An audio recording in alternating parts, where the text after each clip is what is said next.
2064. To scan properly for traffic, a pilot should A. Slowly sweep the field of vision from one side to the other at intervals. B. Concentrate on any peripheral movement detected. C. Use a series of short, regularly spaced eye movements that bring successive areas of the sky into the central visual field.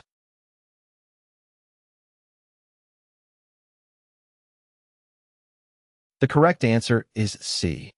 To scan properly for traffic, a pilot should use a series of short, regularly spaced eye movements that bring successive areas of the sky into the central visual field. This scanning technique, known as the scan pattern, allows the pilot to cover a wide field of view effectively and ensure that no traffic is missed. By using short eye movements, the pilot can quickly shift their focus from one area to another, scanning for other aircraft or hazards in the sky. This method is more efficient than a slow sweep or focusing solely on peripheral movement, as it allows for comprehensive coverage of the surrounding airspace. 2062. Guy wires, which support antenna towers, can extend horizontally. Therefore, the towers should be avoided horizontally by at least A. 2,000 feet horizontally. B. 300 feet horizontally. C. 1,000 feet horizontally.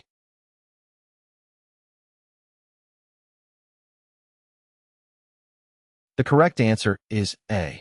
When flying near antenna towers that are supported by guy wires, it is important to avoid them horizontally by a significant distance to ensure safety.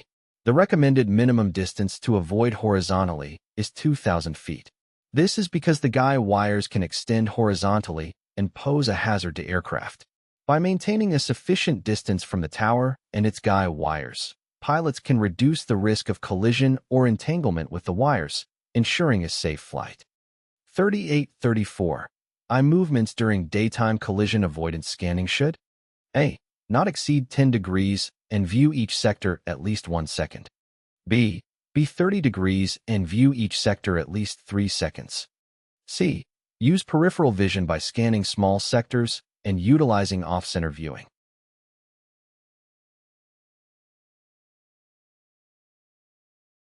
The correct answer is A. During daytime collision avoidance scanning, pilots should make eye movements that do not exceed 10 degrees and spend at least 1 second viewing each sector. This technique allows for thorough scanning of the airspace and increases the likelihood of detecting other aircraft or potential collision hazards. By using short, regularly spaced eye movements, pilots can effectively scan the sky around their aircraft, maintaining situational awareness and reducing the risk of mid-air collisions. 3835. Which technique should a pilot use to scan for traffic to the right and left during straight and level flight?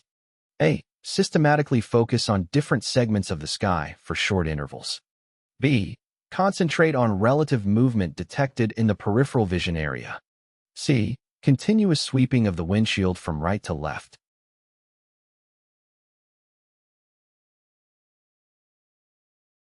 The correct answer is A. When scanning for traffic during straight and level flight, a pilot should use a systematic scanning technique by focusing on different segments of the sky for short intervals. This allows for thorough coverage of the airspace around the aircraft and increases the chances of detecting other aircraft. By systematically scanning the sky, the pilot can effectively maintain situational awareness and mitigate the risk of a mid-air collision. It is important to scan both to the right and left to ensure complete coverage of the surrounding airspace. 3836. How can you determine if another aircraft is on a collision course with your aircraft? A.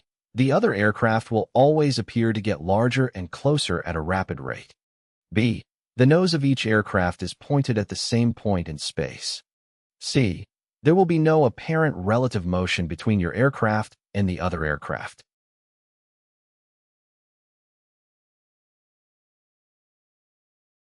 The correct answer is C.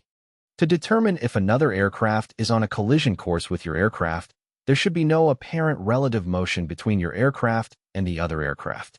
If the other aircraft appears to have a constant bearing and does not appear to be moving relative to your aircraft, it indicates a potential collision course. This is known as a lack of apparent relative motion. It is important to be aware of this situation and take appropriate action to avoid a potential collision, such as altering your course or altitude. Simply relying on the size of the aircraft or the orientation of the noses is not sufficient to determine a collision course.